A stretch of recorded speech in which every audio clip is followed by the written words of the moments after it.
Hey, it's Howie Mandel, and I am inviting you to witness history as me and my Howie Do It gaming team take on Gilly the King and Wallow 267's $1 million gaming in an epic global gaming league video game showdown. 4 rounds, multiple games, 1 winner, plus a halftime performance by multi-platinum artist Travie McCoy. Watch all the action and see who wins and advances to the championship match against Neo right now at globalgamingleague.com. That's globalgamingleague.com. Everybody games. Hello, memoirists, scribes, poets, explorers, story finders, story nourishers. I'm Grant Faulkner, and I'm with my co-host, Brooke Warner, who is all of those things. And Brooke, I just wanted to do a little bit of pre-celebration today because we have 2 important milestones coming up. We're nearing our 400th episode of the Memoir Nation podcast, which started out as the Right Minded podcast. And we're celebrating with a special guest. And that's all we're going to say for now. A special guest. Get ready to feel special, so stay tuned. And then we're also coming up on our 1-year anniversary of Memoir Nation, the org, which everyone should sign up for at memoirnation.com. So, Brooke, when you said to me, hey, do you want to do a podcast about 8 years ago? Who'd have known where it would lead? And thank God I said yes, you know. I've learned so much in these last 8 years, and I've learned exponentially more in the past year. So I just want to thank you and congratulate you and thank you again. And we're going to do all sorts of celebrating coming up. But for now, I also want to give thanks to the nearly 400 guests we've had on. That's kind of unimaginable to me. We could have our own little conference. And I wish we could name them all because they're certainly all special. But we've had on Pulitzer Prize winners and bestsellers and really some of the greatest memoirists of all time. That's very, very true. And it does feel amazing to be approaching 400. And I think part of the thing that we won't say, well, I guess I am saying the part out loud is like, we don't always know who these special guests are going to be. And we're furiously casting out invitations. But I think we've landed on a big fish and I can't wait.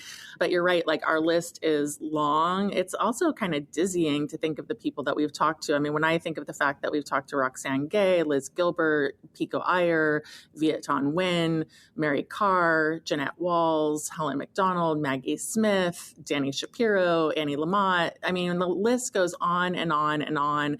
That's not even naming all of the Pulitzer Prize winners. And it's just, for me, you know, having all of this history and memoir and many of these people being our heroes, you know, it's pretty exciting to read a book and then to think to ourselves like, oh, well, we could contact them and have a conversation. Yeah, exactly. And that's an invitation for you listeners to re-listen to episodes in our library.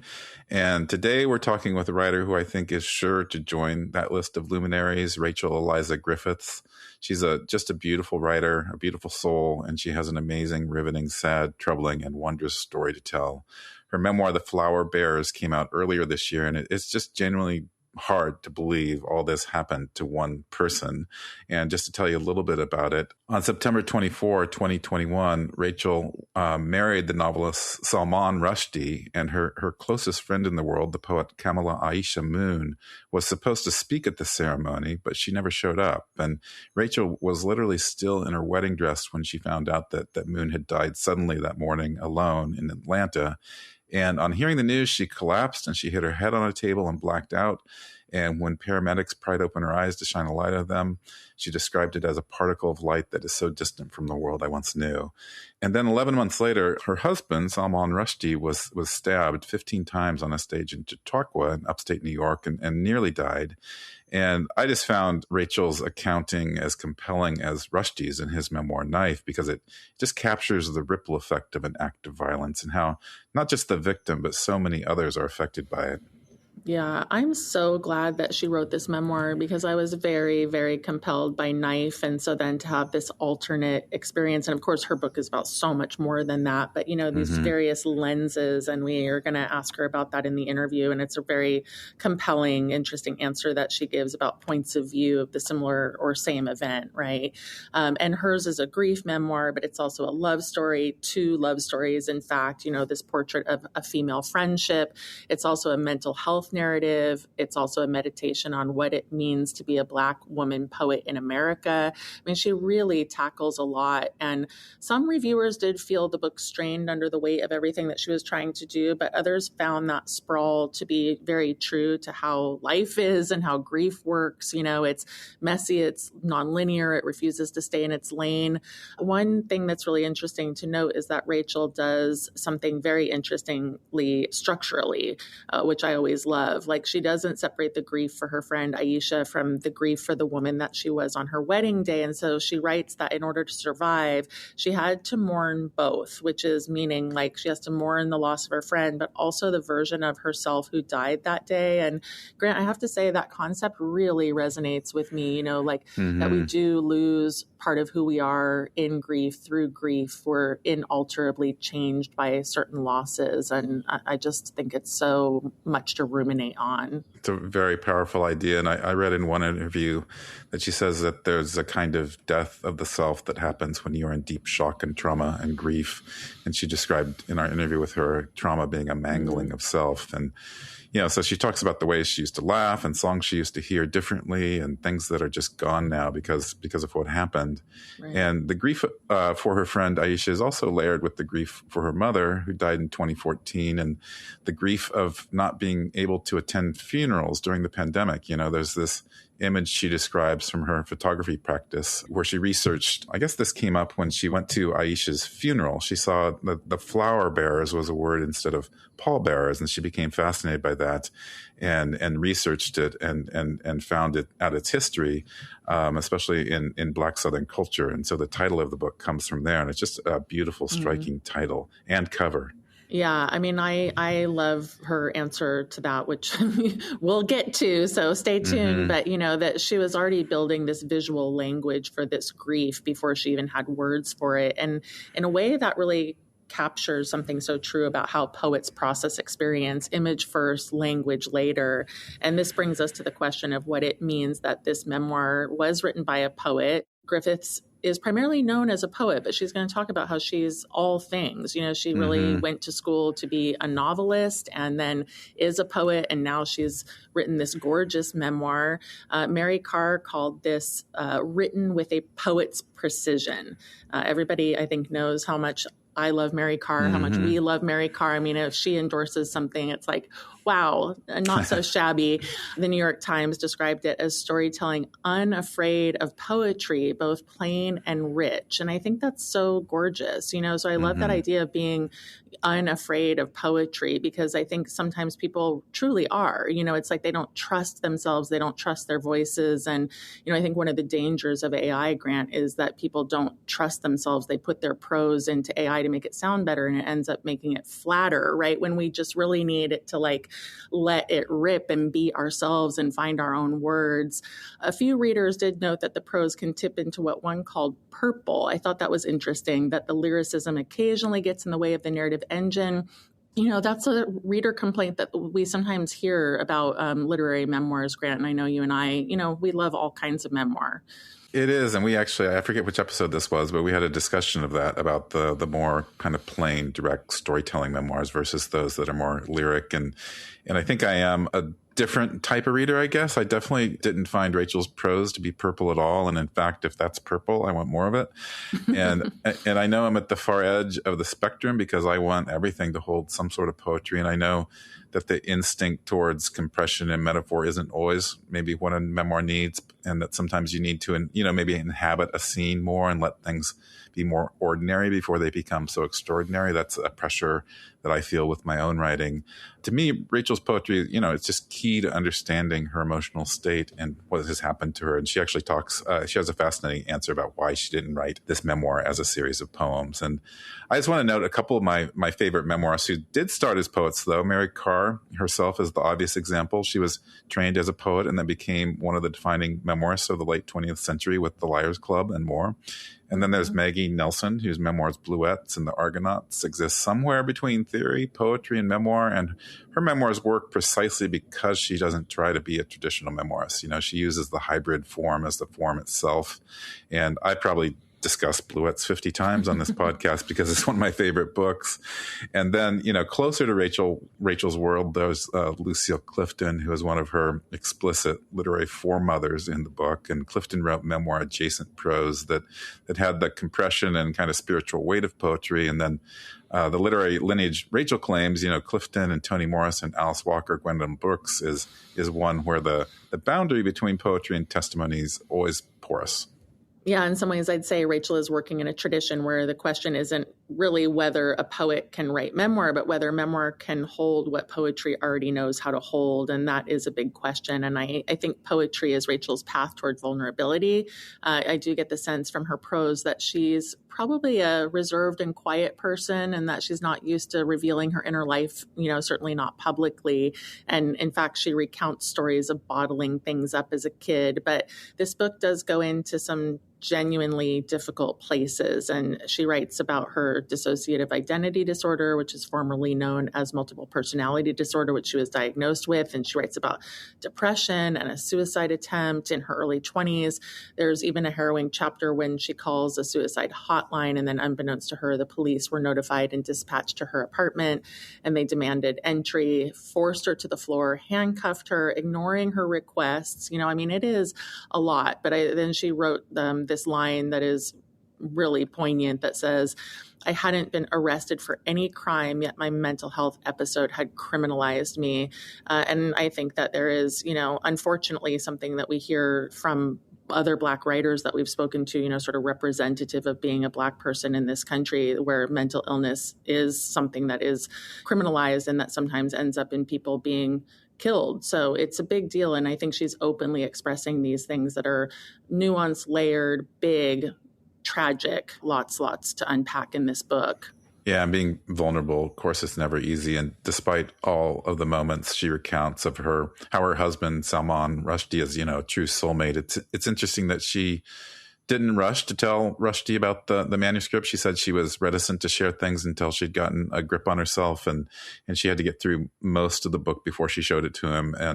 But he was, deeply moved, of course. And then there's the friendship with Camilla Aisha Moon, which is really the emotional center of the book in some ways, even more than her marriage. And they met in the MFA program at Sarah Lawrence College in the early 2000s. And the book describes something that a lot of women writers, and especially writers of color, will recognize, two people finding each other in a space that doesn't fully see them, and then making a world together. They went to clubs and poetry readings, and they just built a shared literary life in New York. And Rachel calls Aisha her chosen sister. And in a tender passage describing their friendship, she writes, "We created a spiritual geography that welcomed and encouraged us to be messy, bewildered, angry, chic, and childlike." I love that. And, the description of how they sustained each other through mental health struggles, they gave each other hope, and as Rachel puts it, she said, they tied a thickly braided rope between ourselves, rising against the pull of our undertows. And yeah, it's just such beautiful writing and such a beautiful friendship that you feel her loss deeply.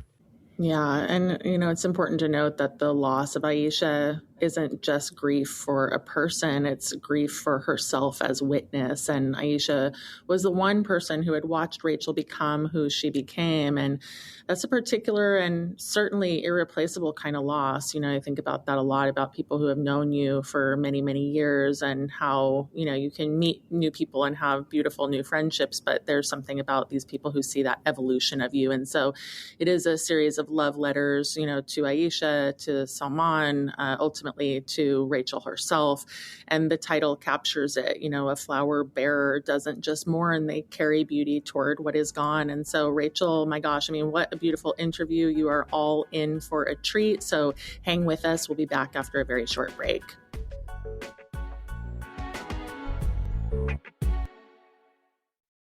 Welcome back, everybody. I'm very excited to introduce our guest today. Rachel Eliza Griffiths is many things: a poet, a visual artist, and a novelist, and now a memoirist. She is a recipient of the Hurston Wright Foundation Legacy Award and the Paterson Poetry Prize, and was a finalist for an NAACP Image Award. She's also a recipient of fellowships from many organizations, including the Cave Canem Foundation, Kimbilio, the Provincetown Fine Arts Work Center, the Robert Rauschenberg Foundation, and Yaddo. Rachel is the author of several collections of poetry. Her third collection of poetry, Mule Pear, was selected for the 2012 Inaugural Poetry Award by the Black Caucus of the American Library Association. Her fourth collection of poetry, Lighting the Shadow, was selected as a finalist for the 2015 Balcones Poetry Prize and the 2016 Phillis Wheatley Book Award in Poetry. And her debut novel, Promise, was a Kirkus Reviews and Chicago Public Library Best Book of the Year. And she's now just published this amazing memoir, The Flower Bearers, earlier this year. Welcome, Rachel. Thank you so much for having me. Yeah, it's such a treat for us. And I often like to start by asking writers about the titles of their books. And The Flower Bearers is such a striking title in that it immediately holds layers. I was thinking flowers are obviously a source of many things, including happiness and celebration, yet also they're a salve for grief. And then the word bearers just signals a weight to carry. I read that the title originates from research you did into the role of flower bearers in Southern Black church traditions. So I wondered if that was true and if you could say more about the title. Absolutely, Grant. So The Flower Bearers is a very layered title for me, and I think that's why it worked so well and intuitively for the memoir. The actual term, I saw it on the funeral program for my dear friend, Camila Aisha Moon, and it was listed under pallbearers. So I actually kind of saw it physically in the space where I was experiencing grief, and I'd never seen that term before. And as I was working through the book, which had a different title at the beginning, this phrase, flower bearers, when I was going back through relics and objects and things connecting me to my dear sister, and I said, what are flower bearers? Because I think of flower girls for weddings, but it wasn't that. And so I started to do some research and found out that flower bearers, they still exist. They're not as common as they once were, but they do appear predominantly in Southern Black funeral, homegoing services. They've been around for 100 years, I think longer. They just probably had a different name. And they were these young girls who would be dressed in white, beautifully, beautifully dressed. And their role would be to carry flowers for the family of the loved one who had been lost or who had died. They would take flowers perhaps to the cemetery or arrange them in the church or have them at the family's home. And eventually the roles shifted and flower bearers became older women in the church. It was kind of an intense role because they're almost described as brides of death. And so when I saw that kind of description, it couldn't have been better for the subject of my memoir. That's really fascinating. And I love how you say that, the multi-layeredness that a title takes on, and then you kind of know it must be right. And it is a beautiful title as well. And I wanted to go straight to the heart of trauma. I mean, trauma compounded trauma for you. And you realize that in order to survive your grief, that you're going to need to mourn not only this friend that you lose, your dear sister friend, but also the woman you had been on your wedding day. And you talk about this notion of you also died that day. And it's another interesting layer about grief and the catastrophic loss that can kill not only the person who is gone, but also a version of the self that existed in relation to that person. And Grant and I were both really taken by this. And I wondered if you could talk more about your exploration and excavation of that subject. Sure. I feel that a thing happens when we lose someone that is so elemental and beautiful and such a dominant part of our relationships and how we organize our identities. When that person is no longer with us, there's a massive hole and we suddenly are stranded or at the bottom of the hole or looking down into this abyss that contains our own identity and trying to figure out what happens now. Will this ever be filled? And who am I now? I think for me, in the memoir, the death of my dearest, closest friend suddenly blew open a wall in my sense of identity. And I kind of was just looking out into this landscape of what's going to happen next. I think there are ways that I'm very much aware of her absence, even though I like to think of her as being very present in my days. but there are certain ways I laugh. There are certain jokes. There are certain kind of shorthand vocabulary, facial expressions that I no longer have even in myself because she isn't here in the way that we were together in the world. And so for me, that's a death, that's a loss. There are ways of thinking, questions I might ask that I don't have access to, or that it's too painful to think about that and to try to continue with that. It would be performative in a way to do that now. And so I think the loss of my friend, as well as the experience of what happened with myself and my husband, that was a second death. And so within a few months, I literally felt I died twice, but I was already very low when the second event happened. And so I really felt that I was really at rock bottom as far as not knowing anymore who I was, what my compass was, what was my center, and just feeling very unsafe. And that kind of trauma, it mangles the self, and you really have to struggle and fight to hold on to the best parts of yourself, the strongest parts of yourself, so that they can help you as you're trying to kind of climb out of, to climb out of hell is what it felt like for me. I love that phrase, that trauma is a mangling of the self. And I think that even strangely invites in, like, how do you represent that mangling of self in language? And Mary Karr said you wrote this memoir with a poet's precision, reflecting your origins as a poet. And I was thinking that so many poets have essentially written their memoirs through their poetry collections. So I wondered what made memoir the right container for this when poetry has been your primary language, I guess. And also, I just wondered about your thoughts on what a poet brings to prose that a prose writer doesn't, and were there moments when the poet in you had to step aside from the memoirist to speak plainly, or vice versa? Absolutely. I mean, I think what may not be as widely known for me is that I always wrote prose and poetry at the same time. I think externally, I began to publish poetry first. And so there's been the narrative attached to me is that this is a poet who's now gone into these spaces. But actually, when I met my dear friend at Sarah Lawrence, I was studying fiction because I wanted to be a novelist. I was always a writer and an artist as a child, but I always wrote them at the same time. I wrote stories and I wrote poems. So for me, they're a kind of two-headed, maybe they're fraternal twins in how I organize language so that they play off of each other. I've also written a novel and want to write more novels. So when I think of how I wrote The Flower Bears, some of the content and material is my journey as a poet as it relates to my dear sister who was a poet. But I was always, mostly during our friendship, I was working on a novel. And then I began to work on poetry and be less shy about my poems and start to publish them and hang out with poets and realize that I could kind of bring my poet self into open air and it would be okay.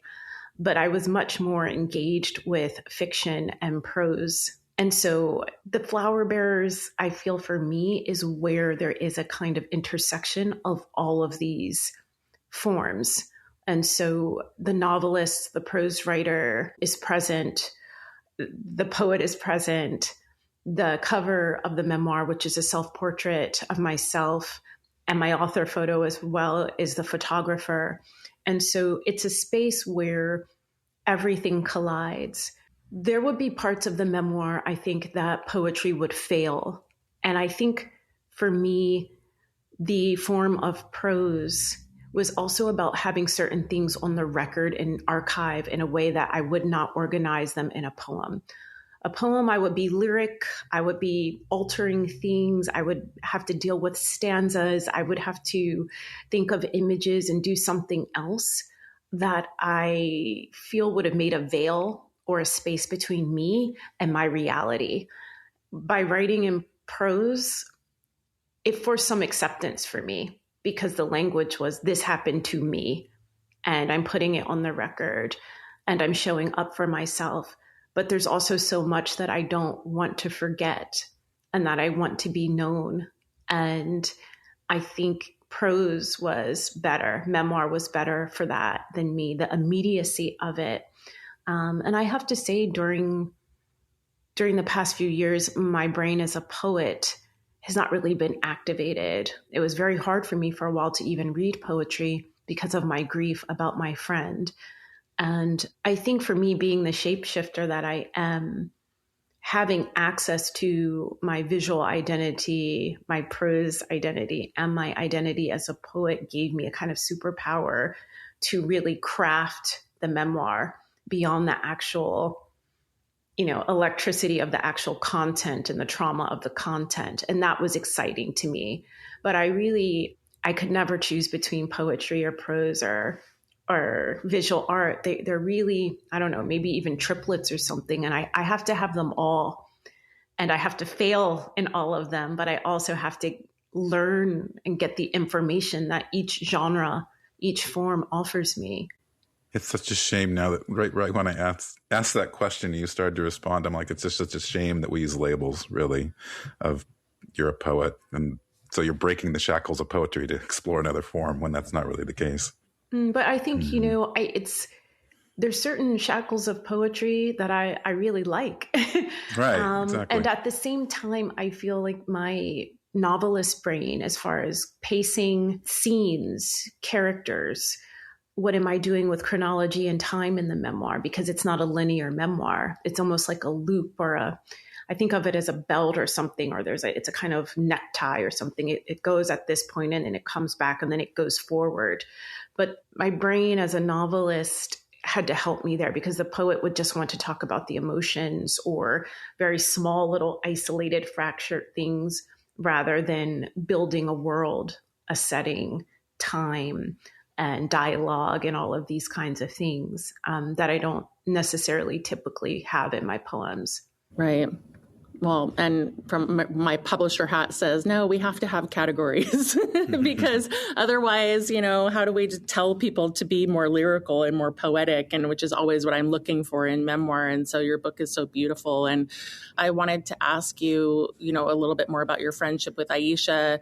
And you've been calling her your chosen sister throughout this interview. You write about her that way in your book, and you write about her with the same depth and seriousness as you do your marriage. And I'm curious, I pulled out this passage that said, we created a spiritual geography that welcomed and encouraged us to be messy, bewildered, angry, chic, and childlike.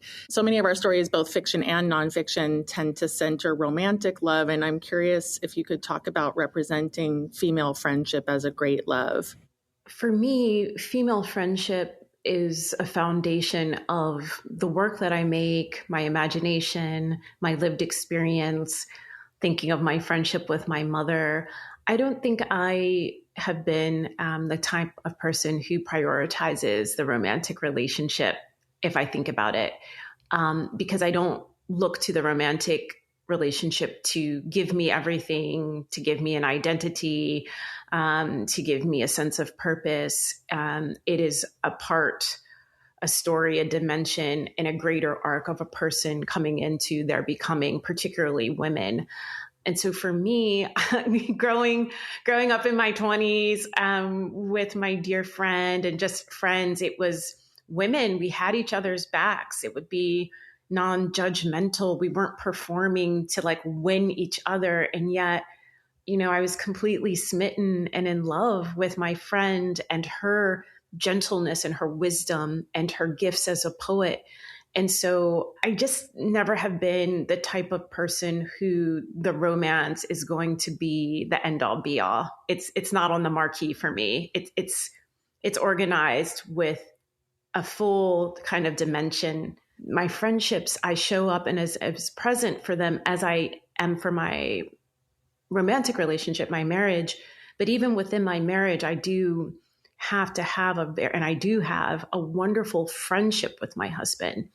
The friendship and the intimacy is just something that I carry toward the people in my life who are in my inner circle, and just that sense of seeing the fullness of someone, the imperfections, that it's all a work in progress. And so I think sometimes people in romantic relationships sometimes think they'll arrive in their relationship and that's the destination. And it's just, I just don't, my imagination doesn't center it that way. And my mother was very, very fierce, and she was just like, don't ever do it, you know? And so I listened for once to my mother, and she just didn't do that. And yet I love my marriage. It's wonderful. But I like the idea, and I think my husband likes it too, that we're very independent entities who have made a choice and decision to share our lives with each other. Powerful. I think that's a great definition of marriage. Well, not a full year after Aisha's death, your husband, Salman Rushdie, he suffered a near fatal stabbing at the Chautauqua Institution. And I actually visited Chautauqua soon afterward, and it was just so chilling to hear how it had happened, you know, while I looked at the space where it happened. And what's interesting to me is how your memoir refuses to treat these two separate traumas as essentially separate chapters. You know, the traumas accumulate. So there's the question of how a person survives catastrophes that happen simultaneously. So I'm curious how that affected your writing of the memoir, if you started it before Salman's attack, or how writing about both of them in one book helped you understand each event's effect on you. The duality of the events is why I wrote the memoir. Because for me, if I had just been grappling with the death of my friend, I probably would have written a poetry collection in celebration of her life. Maybe I would have done something with visual art or something like that. If the only event that had happened was my husband's attack, I probably wouldn't have written anything, because he also has written a memoir about his experience and his perspective called Knife. The duality for me, and I think it isn't actually visible in Knife because we had to have a conversation about it, is that by the time Salman was attacked, I was still psychically, emotionally just on the floor with the death of my closest friend. And so one of the things that interrupted the grief was suddenly this absolutely horrific trauma.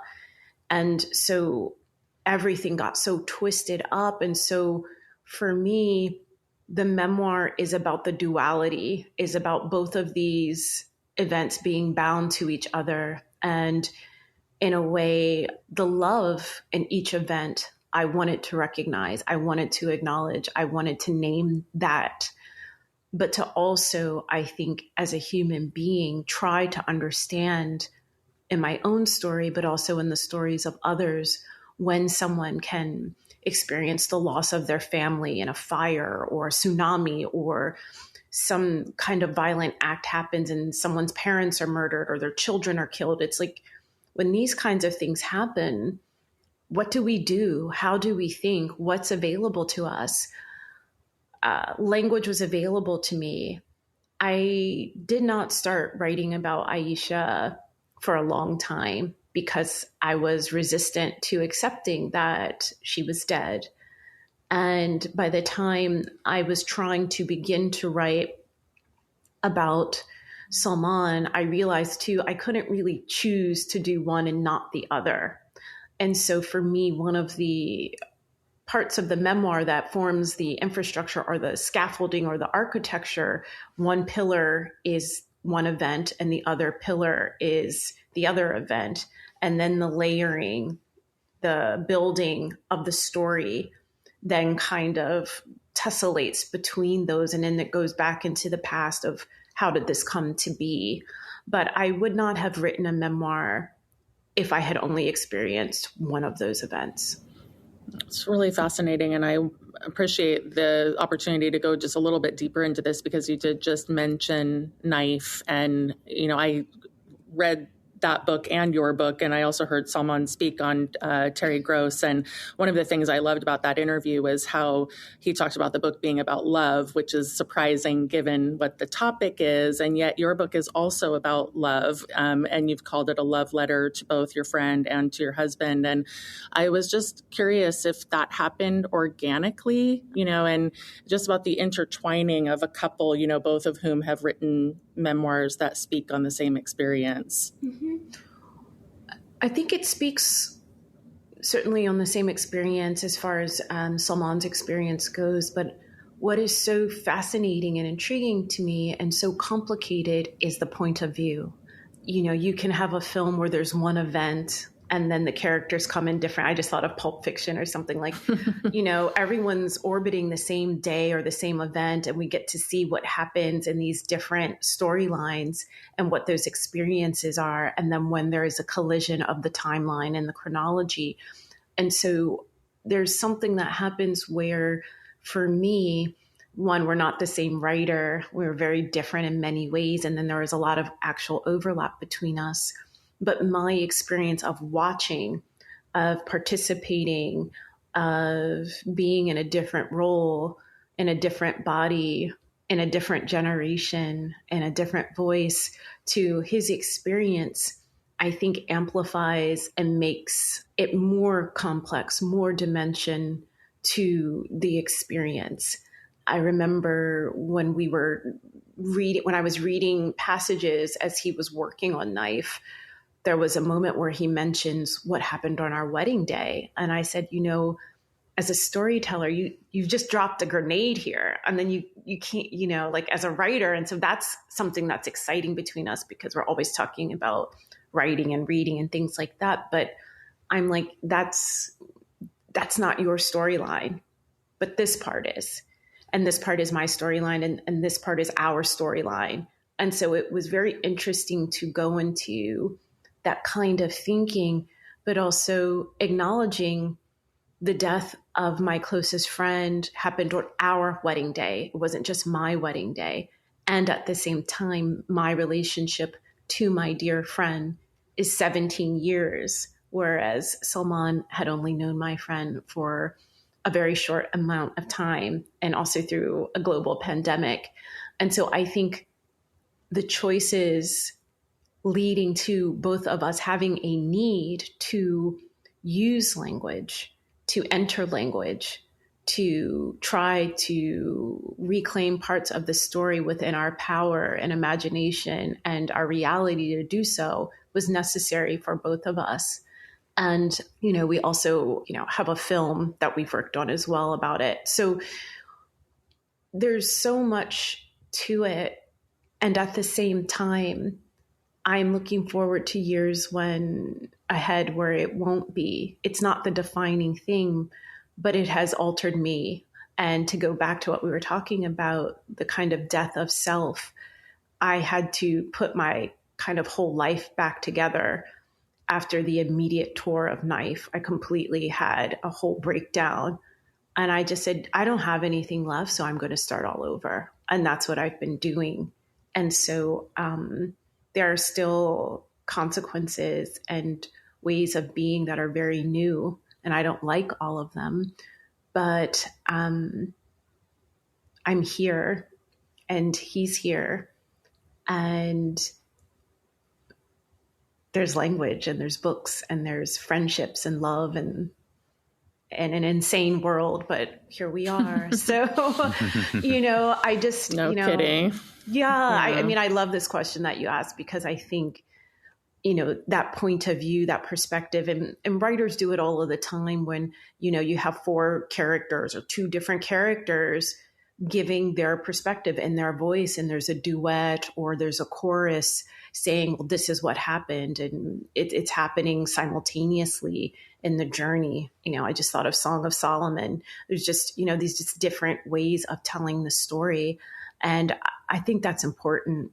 And I think it was important for the two of us to show in this kind of song our different perspectives and the different aftermath and the different aftershocks of extraordinary trauma and violence. Absolutely.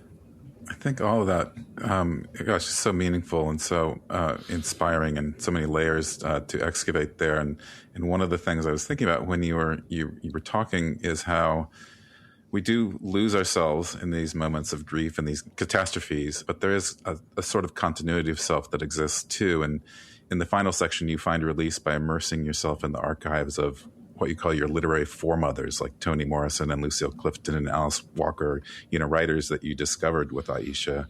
So I'm curious about what it meant to you to have literary ancestors who this is the way I feel mine, is that they are like family. You know, they do help you. They talk to you for your entire life, maybe in different ways. So how did Toni Morrison or Lucille Clifton hold you when you couldn't hold yourself?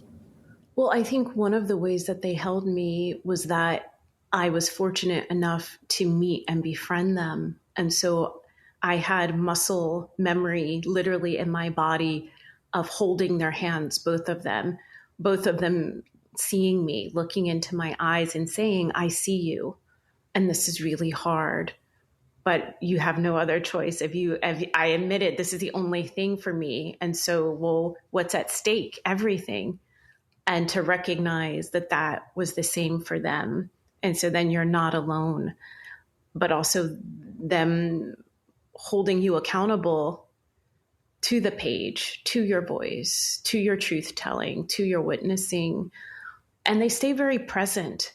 And the way that my mother's voice or, Aisha's voice stay close to me, they stay close to me and they ebb and flow. And there are other writers as well whose works, James Baldwin, for example, I would say is a literary forefather. But I'll never forget the day that Aisha and I went up to the cemetery and placed flowers on his grave. And to see that he's alive, he's stunning on the page, but also he is a man who lived in a difficult world and gave everything to tell the truth about humanity and being who he was, and often spoke of his children, and protecting Black children. And so I know that I'm one of those children, one of those daughters of his. And I think there's something I also don't do is they're not heroes for me. They're three-dimensional. They're difficult. They're prickly. And I like that. I don't want them polished and embalmed in some kind of way that suddenly there's this distance because they're up on a pedestal. To go into the archives at Spelman and sit with journals with Audre Lorde's handwriting, with Audre Lorde's hair. It's the relic of a real human being who was defiant in their imagination of what was available, their wonder, their desire, their suffering, their grief, their bodies. And that for me is just, I want to walk on that path, and be on that journey. And we're just not, isolated. And as Baldwin says, you think you're alone and then you read. And what I love is that there are just writers in different countries spanning the globe that I turn to. I think suddenly of Edel Anand, who also was a painter, but she wrote essays, she wrote poetry, and she's stunning. And I look at her work all the time, or Aline Cizou, like there's just, Lorca is certainly a brother or uncle, or we're kin. And, in the fall, I went to Granada and just Lorca was everywhere. I just thought he would walk around the corner and be smiling and so it's being embodied, but also how we live on the page. And so that's really powerful to me. It's gorgeous, yeah. Rachel. Thank you. Thank you so for much. Evoking all of those people as well. It's a beautiful note to end on. Thank you so much, Brooke and Grant. This has been really fun. Yeah, for us too, and very meaningful. Thank you. Great. Thank you. We'll be right back with today's book trend.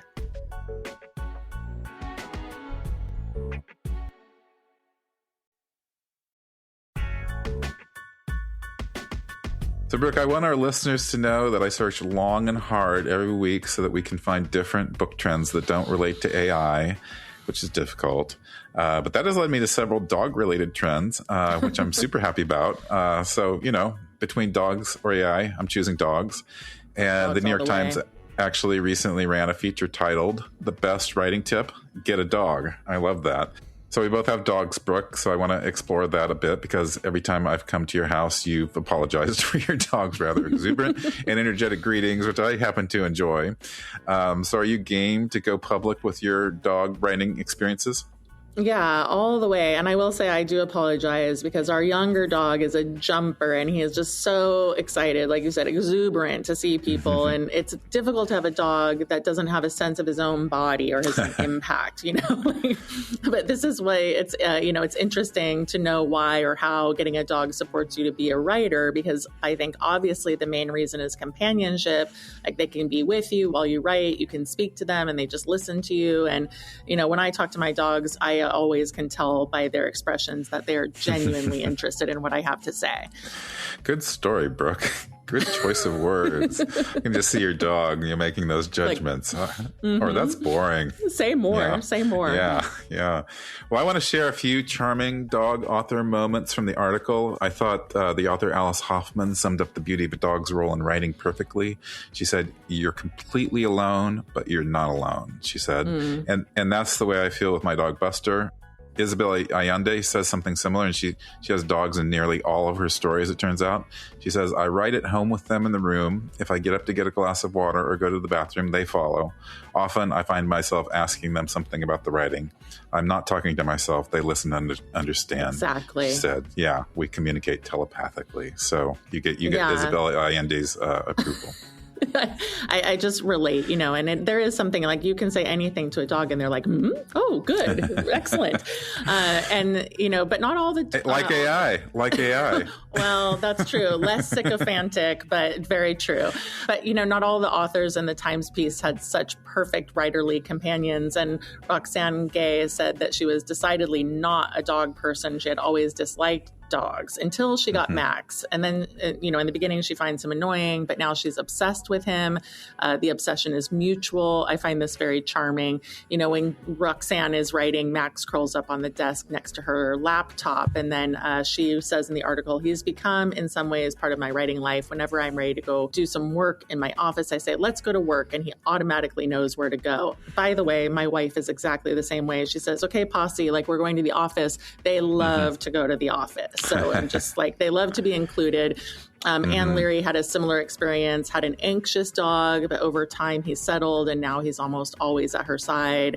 And so I just think that I relate to that as well. My golden retriever does this as well, always, nearby at my feet.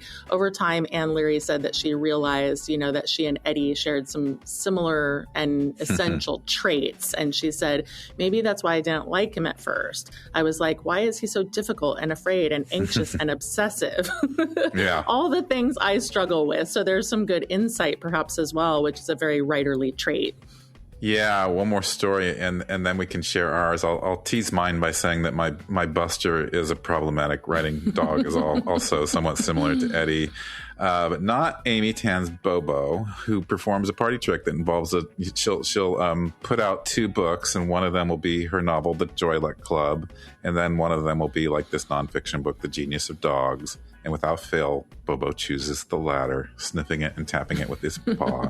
So yeah, dogs can be good party tricks at writerly dinner parties. But now, Brooke, we're going to dig into this, the moment of truth. Tell us if, how, or how not your dogs help you or don't help you with your writing. Yeah, I thought long and hard about this. I'm afraid I don't have a great story, so I'll have to leave you with the great stories from the Times and, Isabel Allende and Roxane Gay and all of them, because, I just, my golden, is just very soothing to me. But I think the reason for that is because she's almost 14 years old. She has not always been soothing. Like when she was a puppy, she was a lot to handle. But I do love that, like, if I sit somewhere, she wants to sit there. And so that is a very golden thing. If people who have golden retrievers know, like, people say that goldens are Velcro. She is Velcro. And so I like having her in the room when I write. And I do think dogs, of course, are way better than humans at being in silence without any pressure on their human for how they should behave. And that is a total gift. So that's all I've got. It's kind of broad, but how about you? I think Buster? That works. I think that hits the core of it. But there's so many ways to look at this. And on one hand, Buster is my silent, dedicated partner. He sleeps on my lap with my laptop propped up on his back, sometimes awkwardly. But I actually usually love him there. I joke that I've written hundreds of thousands of words with Buster in my lap. He fits perfectly. But he also does things like he insists on sleeping with us and causes a ruckus if he can't get into the bed. And he's just caused me a lot of lost sleep because he sometimes growls or snaps when I literally move a muscle or take a breath, and he'll also go through restless spells where he asks to go out about every 15 minutes and barks at the door. But on balance, I'd say he's a positive influence because like you, I do ask him the occasional question and he gives me a good telepathic reply, but he doesn't do any other tricks. I'm afraid Amy Tan's dog has him outclassed. Yeah, that is so funny. I love how problematic Buster is. And Bee is becoming increasingly problematic because she's got a little bit of dementia going on. But, these are good trends. They're much happier than AI. I can't promise that we're going to always veer toward the happy trends. But, we have been sort of bemoaning our negative trends lately. And we're sorry to leave out the cats. We do know that there are cat lovers out there who have not been included. And certainly we can talk next time about how your cats help you write, because I imagine there are so many ways. But keep listening, readers. We will be back with more trends, more positive trends for these trying times. Sign up for Memoir Nation if you haven't already. We go way beyond dog tips with our support to that community to help you write your story. And there's lots of interesting stuff going on, adding to all the time. So, hey, everybody, we will see you around.